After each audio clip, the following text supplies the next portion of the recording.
Good day students. Up to last lecture we completed first chapter of science A, that is gravitation. Now in today's lecture we will study the next chapter. Name of this chapter is periodic classification of element.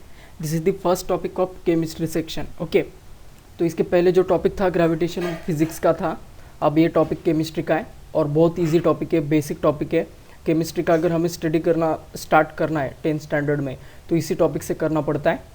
ये एक basic topic है जो हमें information देता है कि हमारे nature में कितने एलिमेंट्स हैं, उनके प्रॉपर्टीज़ क्या है, उनको हम कैसे क्लासीफाई करते हैं। ओके, तो बस इतना ही हमें इस टॉपिक में स्टडी करना है जिसका नाम है periodic classification of elements. Okay, तो स्टार्ट करते हैं हम इस टॉपिक को।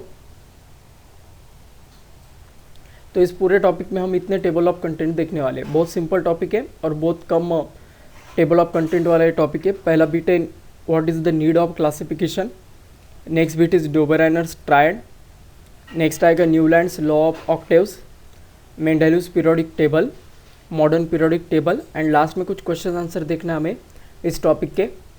ओके, तो स्टार्ट करते हैं हम फर्स्ट बीट को जिसका नाम what is the need of classification. तो हमें एलिमेंट को क्लासीफाई क्यों करना पड़ता है? कोई बता सकता है इसका आंसर मुझे? अगर हम एलिमेंट को क्लासीफाई नहीं करेंगे तो क्या हो जाएगा? Okay, why we have to classify the elements. Okay, तो थोड़ा सोचने की कोशिश करो। देखो, अब एलिमेंट अगर एक या दो होते हमारे नेचर में तो उन्हें क्लासीफाई करना, उनके प्रॉपर्टीज़ को स्टडी करना बहुत आसान होता। हर एक अगर एक एलिमेंट के अगर हम निकालते बैठे तो बहुत सारे प्रॉपर्टीज़ होते हैं। ओके, तो हमारे नेचर में टोटल आपको भी पता होगा 118 एलिमेंट्स प्रेजेंट है। ये आपने 9th स्टैंडर्ड में स्टडी किया होगा। तो टोटल 118 एलिमेंट्स है। तो सभी एलिमेंट्स के बॉइलिंग पॉइंट याद रखना, मेल्टिंग पॉइंट याद रखना, उसके बाद उसका स्टेट याद रखना, उसके कुछ स्पेशल कैरेक्टरिस्टिक रहे जैसे मर्क्यूरी मेटल होने के साथ वो लिक्विड स्टेट में एग्जिस्ट करता है, ये एक्सेप्शन है मर्क्यूरी का। तो हर एक एलिमेंट का एक्सेप्शन, हर एक एलिमेंट के प्रॉपर्टीज़, ओके, ये सबको अगर हम कलेक्ट करते बैठे तो बहुत बड़ा डेटा बन जाएगा ये। ओके, तो एलिमेंट अगर कम होते तो हम वो याद रखना पॉसिबल था, लेकिन एलिमेंट बहुत ज़्यादा है। इस कारण सभी एलिमेंट्स के सभी प्रॉपर्टीज़ को हम अगर याद करना चाहते हैं तो वो नहीं हो सकता है पॉसिबल, क्योंकि बहुत बड़ा नंबर ये। इस कारण हम एलिमेंट्स को क्लासीफाई करते हैं। Okay, so this is the basic need to classify the elements. Okay, तो क्या होगा इसका आंसर? देखो, as different elements were being discovered, scientists gathered more and more information about the properties of these elements and then they found it difficult to organize all that was known about the properties of these elements. They started looking for some pattern in their properties on the basis of which they could study such a large number of elements with age. तो जो नए नए element discover हो रहे थे, सभी elements के सभी प्रॉपर्टी साइंटिस्ट कलेक्ट करना स्टार्ट किया, लेकिन उन्होंने एक डिफ़िकल्टी महसूस की कि सभी प्रॉपर्टीज़ को कलेक्ट करना या सभी प्रॉपर्टी को अरेंज करना एक दिक्कत भरा काम हो रहा था। तो इसी कारण उन्होंने क्या किया, इन प्रॉपर्टीज़ में कुछ पैटर्न है क्या, कुछ सिमिलरिटी है क्या, वो देखना उन्होंने स्टार्ट कर दिया। ओके, और उसी वजह से उन्होंने एलिमेंट्स को क्या करना स्टार्ट कर दिया, क्लासीफाई करना। ओके, तो हमारे नेचर में जो 118 एलिमेंट्स प्रेजेंट है, ये सभी के सभी एक रात में या एक दिन में इन्वेंट नहीं हुए, धीरे धीरे इन्वेंट हुए हैं। ओके, तो अगर हम देखते हैं तो at the time of Dobereiner ये फर्स्ट साइंटिस्ट है जिन्होंने एलिमेंट्स को क्लासीफाई किया था। तो at that time only 30 elements were known. Okay, तो उन्होंने एलिमेंट्स को कैसे क्लासीफाई किया, क्या किया, वो हम देखते हैं अब शेयर। तो ये साइंटिस्ट डोबेराइनर है जिन्होंने सबसे पहले एलिमेंट को क्लासीफाई करना स्टार्ट किया। ओके, सबसे फर्स्ट क्लासिफिकेशन अगर एलिमेंट का किसी ने किया तो वो साइंटिस्ट डोबेराइनर है। ओके, एक डच साइंटिस्ट है ये। Okay, so in the year 1817 German scientist Dobereiner suggested that properties of the elements are related to their atomic masses. तो उन्होंने सभी जो एलिमेंट्स नोन थे at that time 30 elements known थे, उन सभी एलिमेंट्स के प्रॉपर्टीज़ को उन्होंने स्टडी किया और उन्होंने ऐसा महसूस किया कि उनके जो सभी प्रॉपर्टीज़ है वो रिलेट करते हैं किसके साथ, एटॉमिक मासेस के साथ उनके। ओके, तो ये फर्स्ट ऑब्जर्वेशन उन्होंने ऑब्जर्व किया और इसी के अकॉर्डिंग उन्होंने एलिमेंट्स को क्लासीफाई किया। Okay, he made groups of 3 elements each having similar chemical properties and called them as a triad. Okay, तो उन्होंने क्या किया, जो भी 30 एलिमेंट्स उस ज़माने में नोन थे उन सभी एलिमेंट्स में से ऐसे तीन तीन एलिमेंट्स को सॉर्ट आउट किया कि जिनके प्रॉपर्टीज़ क्या हो, सिमिलर हो, और उन तीन तीन एलिमेंट्स के ग्रुप को उसने क्या नाम दिया, triads. Okay, always remember this word. Okay, तो उसके बाद ये arrange all the three elements in a triad in a increasing order of their atomic masses and show that the atomic mass of the middle element was approximately equal to the mean of the atomic masses of the other two elements। Okay, तो उसने क्या किया, जो भी triads में elements थे उन सभी एलिमेंट्स को increasing order of their atomic masses के अकॉर्डिंग अरेंज कर दिया। और ये अरेंज करने के बाद उसने क्या शो करके दिखाया हमें कि जो एटॉमिक मास होता है मिडल एलिमेंट का वो अप्रॉक्सीमेटली इक्वल आता है एटॉमिक मास के मीन के साथ। किसके और किसके, फर्स्ट और लास्ट एलिमेंट के एटॉमिक मास के मीन के साथ मिडल एलिमेंट का एटॉमिक मास इक्वल आएगा अप्रॉक्सीमेटली। तो ये उन्होंने हमें शो करके दिखाया और इसी पैटर्न के अकॉर्डिंग उन्होंने सभी एलिमेंट्स को क्लासीफाई करने की कोशिश की। ये फर्स्ट क्लासिफिकेशन था साइंटिस्ट डोबेराइनर का, लेकिन एलिमेंट का नंबर धीरे धीरे बढ़ने लगा और ये सभी ट्रायड्स अच्छी तरह से वर्क होने नहीं लगे। ओके, तो इस वजह से इस क्लासिफिकेशन में एक लिमिटेशन आ गया। Okay, all the elements known at the time could not classified into Dobereiner triad. मतलब उस ज़माने में अगर लगभग 30 एलिमेंट्स नोन थे तो उन 30 एलिमेंट्स को भी ये अच्छी तरह से क्लासीफाई नहीं कर सका। कुछ ही एलिमेंट्स के ट्रायड बनते थे, बाकी एलिमेंट्स तो ट्रायड में फिट भी नहीं होते थे। इस कारण ये लिमिटेशन था डोबेराइनर ट्रायड का। अगर लिमिटेशन आ जाए आपको डोबेराइनर ट्रायड का तो आप इसे बता सकते हो। और जो न्यू इन्वेंट होने वाले एलिमेंट्स है वो ट्रायड के क्राइटेरिया में फिट ही नहीं होते थे, इस कारण ये लिमिटेशन है डोबेराइनर ट्रायड का। तो एक बार फिर से अच्छी तरह से मैं एक्सप्लेन करता हूँ डोबेराइनर ट्रायड को। In 1817 scientist Dobereiner found that properties of the elements are related to their atomic masses. Okay, उसने स्टडी करके ये समझ लिया कि जो भी प्रॉपर्टीज है एलिमेंट्स के वो किससे रिलेट करते हैं, उन एलिमेंट्स के एटॉमिक मासेस के साथ। तो उसने क्या किया, जो भी एलिमेंट्स का प्रॉपर्टी सिमिलर है उनका एक 3 एलिमेंट्स का एक बंच उसने फॉर्म किया और उस बंच को नाम दिया उसने ट्रायड। इस ट्रायड में उसने एलिमेंट्स को कैसे रखा, in the increasing order of their atomic masses. मतलब जो 3 एलिमेंट्स थे ट्रायड में उसमें जो जिसका एटॉमिक मास सबसे कम है वो पहले लिखा, उसके बाद जिसका मिडल वैल्यू में रहेगा वो बाद में लिखा और सबसे ज़्यादा जिसका रहेगा वो लास्ट में उसने लिखा। और ये लिखने के बाद उसने क्या हमें शो करके बताया कि अगर हम एटॉमिक मास लेते हैं मिडल एलिमेंट का तो वो अप्रॉक्सीमेटली इक्वल आएगा एटॉमिक मास के मीन के साथ। और वो मीन किस एटॉमिक मासेस का रहेगा, फर्स्ट और लास्ट एलिमेंट के साथ। तो अगले स्लाइड में मैं इसके ऊपर एग्जांपल देने वाला हूँ। अगर ये समझने में दिक्कत आ रही है तो अगले स्लाइड में आपको ये अच्छी तरह से क्लियर हो जाएगा। ओके, और इसके लिमिटेशन क्या थे, जो नए एलिमेंट्स इन्वेंट हो रहे थे वो ये साइंटिस्ट डोबेराइनर क्लासीफाई नहीं कर सका। ओके, तो इसका एक एग्जांपल देखते हैं हम ट्रायड का। ये फर्स्ट ट्रायड था साइंटिस्ट डोबेराइनर ने बनाया हुआ, लिथियम, सोडियम, पोटेशियम। ओके, तो लिथियम का एटॉमिक मास था 6.9, सोडियम का था 23 और पोटेशियम का था 39.1। ओके, तो ये ट्रायड का फर्स्ट एलिमेंट है जिसका एटॉमिक मास कम है, उससे ज़्यादा सोडियम है, इस वजह से ये सेकंड नंबर पर है, और उससे ज़्यादा पोटेशियम का है। तो इंक्रीजिंग ऑर्डर में उसने ये 3 एलिमेंट्स को रखा। ओके, अब ट्रायड का लॉ क्या कहता है हमें कि mean of first and last element. First element कौन सा है, लिथियम। ओके, लास्ट एलिमेंट कौन सा है, पोटेशियम। तो लिथियम और पोटेशियम के एटॉमिक मास का मीन लेना, मतलब 6.9 plus 39.1। Okay, divide by 2। Mean कैसे लेते हैं आपको पता है, addition of all the values divided by number of values. Okay, तो इस फॉर्मूले से हम मीन वैल्यू निकालते हैं, जैसे मैथमेटिक्स में निकालते हैं हम एवरेज, लाइक दैट आपको करना है। ठीक है, तो 6.9 प्लस 39.1 डिवाइड बाय 2, तो इन दोनों का एडिशन आ जाएगा 46 और 46 बाय 2 आंसर आएगा 23। तो ये एटॉमिक मास एग्जैक्टली किसके साथ मैच कर रहा है, सोडियम के साथ। तो यही कहता है हमें न्यूलैंड्स लॉ ऑफ ऑक्टेव। अब इस ट्रायड में ये वैल्यू एग्जैक्टली मैच हो रही है 23, लेकिन ज़रूर नहीं कि हर ट्रायड में ये वैल्यू एग्जैक्टली मैच हो, थोड़ा फार डिफरेंस रहा तो भी चलता है। हम डोबेराइनर का ट्रायड एक्सप्लेन करते वक्त ही बताते हैं कि atomic mass of middle element was approximately equal to the mean value of first and last element. तो अप्रोक्सीमेटली कह रहे हैं हम, अप्रोक्सीमेटली मतलब थोड़ा इधर उधर रहा तो भी चलेगा। ओके, एग्जैक्टली मैच होना ज़रूरी नहीं है। तो ट्रायड का कंसेप्ट आपको समझ में आ गया सभी को अब। तो बस यही क्लासिफिकेशन था जो साइंटिस्ट डोबेराइनर ने हमें बताया था। इसके बाद हम नेक्स्ट बिट और जाते हैं, Newlands law of octaves. Okay, Newland scientist एक सेकंड क्लासिफिकेशन किया, जो भी लिमिटेशंस आ रहे थे डोबेराइनर ट्रायड में उसमें उसको ओवरकम करने का काम न्यूलैंड ने किया। जैसे आपको पता होगा डोबेराइनर का जो टाइम पीरियड था 1857 के लगभग, तो उस टाइम से आगे जैसे जैसे हम जाने लगे वैसे वैसे और भी एलिमेंट्स नए नए इन्वेंट होने लगे। ओके, और नए एलिमेंट्स को कहाँ पर रखना डोबेराइनर ट्रायड में, ये प्रॉब्लम होने लगा।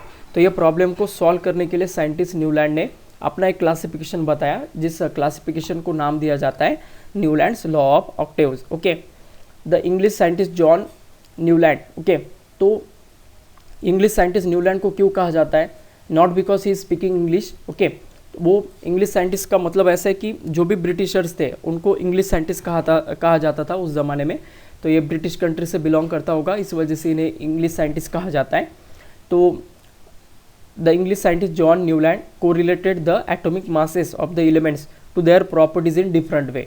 साइंटिस्ट डोबेराइनर ने भी यही किया था, एटॉमिक मास को रिलेट किया था एलिमेंट्स के प्रॉपर्टीज़ के साथ। न्यूलैंड ने भी वही किया, लेकिन थोड़ा अलग मेथड से किया। जो मेथड डोबेराइनर ने फॉलो किया था उससे थोड़ा इसने अलग मेथड कुछ बताया हमें। अब क्या बताया वो देखते हैं हम।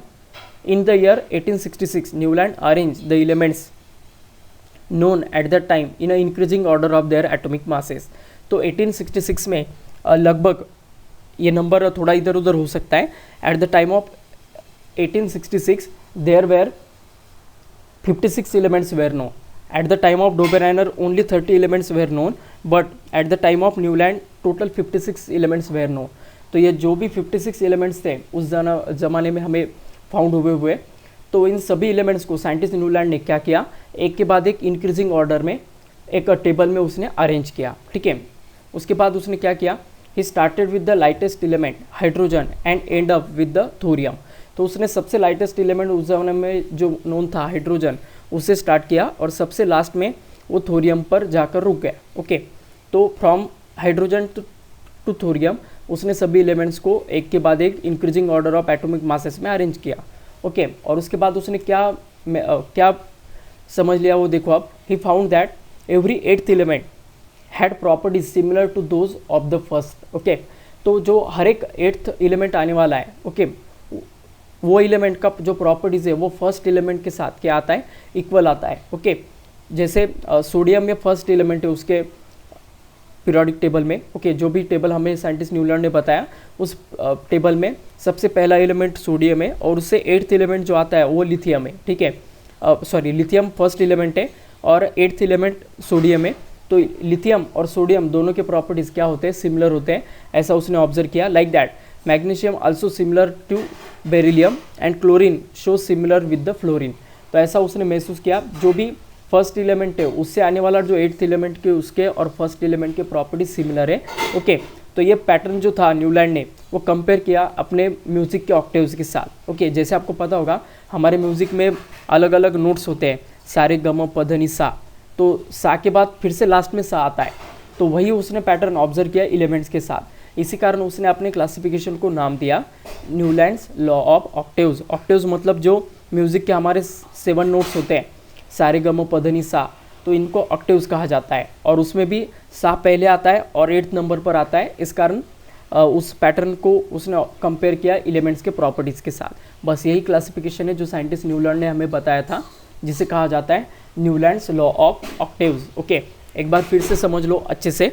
Okay, scientist Newland at the time of 1866 observed that properties of the elements are related to their atomic masses, and he classify all the elements, okay, and arrange all the elements were known at that time in an increasing order of their atomic masses.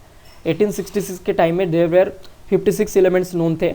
उन सभी elements को scientist Newland ने observe किया, study किया, और उसके बाद उसने ऐसा समझ लिया कि जो भी प्रॉपर्टीज एलिमेंट्स के वो रिलेट करते हैं उसके एटॉमिक मास के साथ। ओके, और उसने सभी एलिमेंट्स को क्या किया, increasing order of their atomic masses में अरेंज कर दिया। ठीक है, सबसे लाइटेस्ट एलिमेंट फर्स्ट में आएगा और सबसे हायर एटॉमिक मास रहने वाला एलिमेंट लास्ट में आएगा। तो वो करने के बाद उसने ऐसा ऑब्जर्व किया कि every 8th element had the similar properties to that of the first element. इस पूरे लॉ का ये सबसे इंपॉर्टेंट लाइन है। He found that every 8th element had properties similar to those of the first. Okay, और उसके example दिया है, जैसे सोडियम उसके टेबल में फर्स्ट में आता है और उससे 8th एलिमेंट है लिथियम। ये टेबल आप ऑब्जर्व कर सकते हो हमारे जो बुक के स्टेट बोर्ड का, उसमें आपको ये टेबल दिया है। टेबल लर्न करने की कोई भी ज़रूरत नहीं है, उसके ऊपर कभी भी कोई भी क्वेश्चन नहीं आता है, सिर्फ एक आधा एग्जाम्पल आपको देना पड़ता है ये लॉ एक्सप्लेन करते हो, बाकी कुछ भी नहीं, ठीक है। और उसने जो पैटर्न है फर्स्ट एलिमेंट का प्रॉपर्टी 8th एलिमेंट के साथ सिमिलर आ रहा है, उसे कंपेयर किया लॉज ऑफ ऑक्टेव्स के साथ। ओके, मतलब जो हमारे म्यूजिक के नोट्स है उसके साथ उसने कंपेयर किया, इसी वजह से इसे लॉज ऑफ ऑक्टेव्स कहा जाता है। अगर आप बुक में देखोगे तो इसके जो म्यूज़िक के नोट्स के जो नाम है वो अलग है, वो उनके तरफ जो यूज़ करते हैं म्यूज़िक के नाम और म्यूज़िक के जो नोट्स है वो नाम उन्होंने यूज़ किए, डोरे रारे ऐसा कुछ तो भी नाम है उसका। अगर बुक में देखोगे तो आपको ज़रूर वो 7 नोट्स नज़र आएंगे। ओके, तो हमारे यहाँ पर हमारे कंट्री में जो 7 नोट्स है म्यूज़िक के वो सारे गम पद निसा है, उनकी कंट्रीज़ में डोरे रारे कुछ तो भी ऐसा उन्होंने दिया है, वो 7 नोट्स है। तो बाकी कुछ भी नहीं, कंसेप्ट एक ही है, सिर्फ उनका और ऑक्टेव्स का मतलब सिंबल जो है, ऑक्टेव्स का जो बोलने का तरीका है वो थोड़ा अलग है, ठीक है। तो इसके बाद limitations of Newlands law of Octave. तो साइंटिस्ट न्यूलैंड ने भी जो लॉ बताया उसमें भी कुछ लिमिटेशंस थे। Many limitations were found in Newlands law of octaves, तो उसका एक कलेक्शन दिया है। This law was found to be applicable only up to calcium. ये लॉ सिर्फ ओबे कहाँ तक होता है, एप्लीकेबल कहाँ तक है, सही कहाँ तक है, कैल्शियम तक। कैल्शियम क्या कि कोई भी एलिमेंट उसके आने वाले 8th एलिमेंट के साथ प्रॉपर्टी सिमिलर शो नहीं करता है। ओके, ये फर्स्ट लिमिटेशन है। Newland fitted all the elements in the table of 7 into 8, this is 56 boxes. Newland place 2 elements in each in same boxes to accommodate all the known elements in the table. तो उस ज़माने में कुछ और भी elements invent हुए थे, तो टोटल 56 बॉक्सेस में उसने सभी एलिमेंट्स को क्लासीफाई किया। तो अब एलिमेंट थोड़े ज़्यादा थे 56 से, इस कारण उसने क्या किया, ऑल द एलिमेंट्स उसको 56 बॉक्सेस में ही प्लेस करना था। इस कारण उसने क्या किया, दो एलिमेंट्स को एक ही जगह पर रख दिया, ठीक है। और जिनके प्रॉपर्टीज सिमिलर भी नहीं थे ऐसे भी एलिमेंट्स को उसने इकट्ठा कर दिया, ठीक है। तो इसका एक एग्जांपल दिया है, cobalt and nickel, caesium and lanthanum, ये 2 एलिमेंट के जो पेयर्स हैं, इन दोनों एलिमेंट्स को उसने एक ही जगह पर रख दिया। ओके, मोreover he place some elements with a different properties under the same note in the octaves. तो उसने ऐसे भी एलिमेंट्स को एक साथ रख दिया जिनके प्रॉपर्टीज टोटली डिफरेंट है। अगर वो एक ही स्लॉट में एक एलिमेंट को रख रहा है तो उसके प्रॉपर्टीज डेफिनेटली क्या होने चाहिए, सिमिलर होने चाहिए। लेकिन सिमिलर ना होते हुए भी प्रॉपर्टीज उसने 2 एलिमेंट्स को एक ही जगह पर रख दिया, एक ही स्लॉट में रख दिया उसके टेबल के। ओके, उसका एग्जांपल दिया है, Newland place the metal cobalt and nickel under the note do. Okay, ये पहला नोट है उनके म्यूजिक का जिसे हम सा कहते हैं। ओके, तो अलॉन्ग विद द हेलोजन, उसने कोबाल्ट और निकेल को हेलोजन के साथ प्लेस कर दिया। लेकिन हेलोजन का प्रॉपर्टी टोटल डिफरेंट है, कोबाल्ट निकेल का प्रॉपर्टी टोटल डिफरेंट है। Okay, while Fe having the similarity with the cobalt and nickel. तो फेरस जो है, आयरन जो है हमारा, उसके प्रॉपर्टीज कोबाल्ट और निकेल के साथ सेम आते हैं, लेकिन इन तीनों को उसने इकट्ठा रखने के बजाय इन कोबाल्ट और निकेल को किसके साथ रखा, उसने हेलोजन के साथ। हेलोजन क्या है ये हमें मॉडर्न पीरियोडिक टेबल में अच्छी तरह से समझ में आ जाएगा, फिलहाल आप इतना ही समझ लो। फ्लोरीन, फ्लोरीन, ब्रोमीन, आयोडीन, ये जो क्लास होता है एलिमेंट्स का, उनको हेलोजन्स कहा जाता है, ठीक है। अब ये और उसने उस आयरन को किसके साथ रखा, ऑक्सीजन और सल्फर के साथ, जिनके प्रॉपर्टीज टोटल डिफरेंट है, और वो टी ये म्यूजिक के नोट्स के कॉलम के अंडर उसने रखा, ठीक है। तो ये लिमिटेशन था न्यूलैंड्स लॉ ऑफ ऑक्टेव का। लास्ट लिमिटेशन है, Newlands octave did not provision to accommodate the newly discovered element. तो अगर एलिमेंट इसके बाद भी अगर नए इन्वेंट हो जाते तो उनको कहाँ पर रखना, इसका कुछ भी उसने प्रोविजन नहीं बताया हमें, तो ये बड़ा ड्रॉबैक था। Okay, the properties of the new element discovered later on did not fit in the Newlands law of Octave. तो इसके बाद जो एलिमेंट इन्वेंट होने लगे उनके प्रॉपर्टीज मैच ही नहीं करते थे न्यूलैंड्स लॉ ऑफ ऑक्टेव्स के साथ। इस कारण ये पीरियोडिक टेबल भी फिर कैंसिल करना पड़ा हमें, और फिर दूसरे पीरियोडिक टेबल की ओर गए हम। वो क्या है क्या नहीं ये हम अगले लेक्चर देखते हैं। आज के लेक्चर में इतना ही। ओके, तो जितना भी पार्ट मैंने अभी तक पढ़ा है वो सब लर्न कर लो। जैसे लिमिटेशन इतने सारे बताए मैंने, उसमें से 3-4 भी अगर आप याद रखते हो तो चलेगा, 2 मार्क्स के लिए क्वेश्चन आता है, पूरे किए तो और भी अच्छा। अब ये टॉपिक देखो पूरा थ्योरेटिकल है, इसमें कोई भी न्यूमेरिकल नहीं है। इस कारण जो थ्योरेटिकल पार्ट मैं बता रहा हूँ वो तभी का तभी आप क्या करो, लर्न कर लो। ओके, और कुछ आगे करने की मतलब सोचो मत कि हम ये टॉपिक बाद में देखेंगे, जब एग्जाम आएगा तब देखेंगे, बहुत इजी टॉपिक है, ऐसा नहीं करना। आज मैं पढ़ा रहा हूँ टॉपिक, आज आपने ये वीडियो देखा है तो आज के आज ही इस टॉपिक को 100% कर दो, फिर बाद में जब एग्ज़ाम आएगा तभी आपको इसके और देखने की ज़रूरत गिरनी चाहिए। ओके, डेली आपको स्टडी करना है, तभी आप अच्छे से इस टॉपिक को डील कर सकते हो। ओके, तो इस टॉपिक के ऊपर मैंने एक टास्क भी दिया है, वो भी कंप्लीट कीजिएगा। इसका स्क्रीनशॉट निकालो और सभी इस चारों क्वेश्चंस को सॉल्व करके मुझे बताइएगा। Okay, so thank you. Today we will stop here. In next lecture we will continue the remaining part.